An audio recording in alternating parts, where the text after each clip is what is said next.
Welcome back to Between Bells, everybody. Announced Thursday, 3 fast casual food brands are joining forces. Panera Bread, Caribou Coffee, and Einstein Brothers Bagels, all uniting to form Panera Brands, a powerhouse platform in the fast food industry. Joining us now to discuss is Niren Chaudhary, CEO of Panera Bread. Welcome to the show, Niren, and of course, congratulations. You will continue to lead as CEO of Panera Bread. Why choose Caribou Coffee and Einstein Brothers Bagels as partners in this new platform? Yeah, it's great to be on your show. Really exciting development.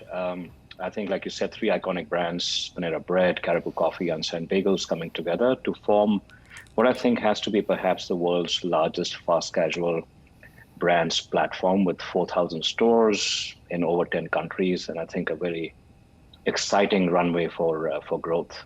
I think the reason to bring these 3 brands together is the following. I think firstly, these brands are, complementary brands. So Panera leads on lunch, Einstein Bagels leads on breakfast, and Caribou Coffee plays in the coffee category. So they're very symbiotic.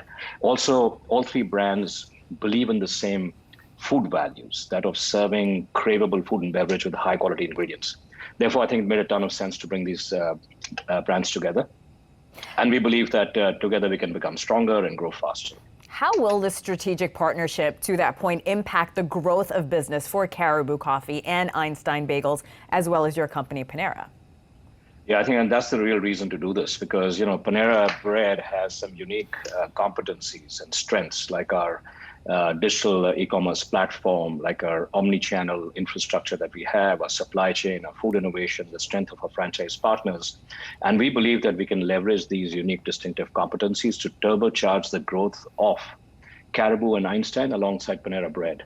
And therefore, I expect that through this creation of this new platform, we'll be able to grow much faster than we have done before. Niren, as you well know, consumer spending habits have shifted so much in the last year and a half.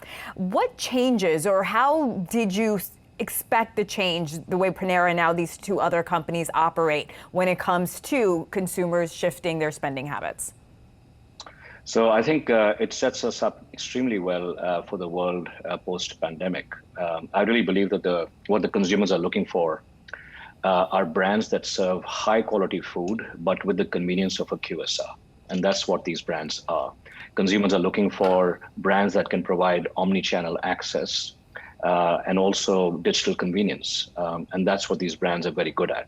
And finally, I think consumers are looking for brands that have a strong impact agenda, not only creating shareholder value, but also creating, having an impact on the communities and planets in which we live. So I think that's very much at the heart of what these brands are and what we're trying to do. And therefore, I think the proposition is going to be even more relevant as we go forward. As you well know, during the pandemic, Panera shifted to a more digital way to operate. Looking at your numbers here, 45% of sales are e-commerce, which is very, very impressive. What changes was your business forced to make during the pandemic and will continue to do so post-pandemic? Yeah, it's been a fascinating process, the pandemic. But, we had this mindset of using the pandemic as a catalyst to become stronger.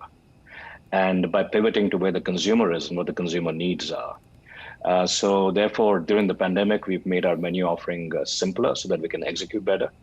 But as you mentioned, we've pivoted very strongly to more off-premise omni-channel. So we went from about 65% off-premise to now 85% off-premise. That includes things like delivery. Also, the digital access that you talked about went from 35% to almost 45% for digital e-commerce. And then finally, we innovated very rapidly. And this is an interesting insight. During the pandemic, we recognized that consumers were there was a lot of tailwind behind the evening dinner day part and on weekends. And consumers were looking for meal solutions of indulgence and comfort food because they had so much to deal with already. They were looking for those kinds of options.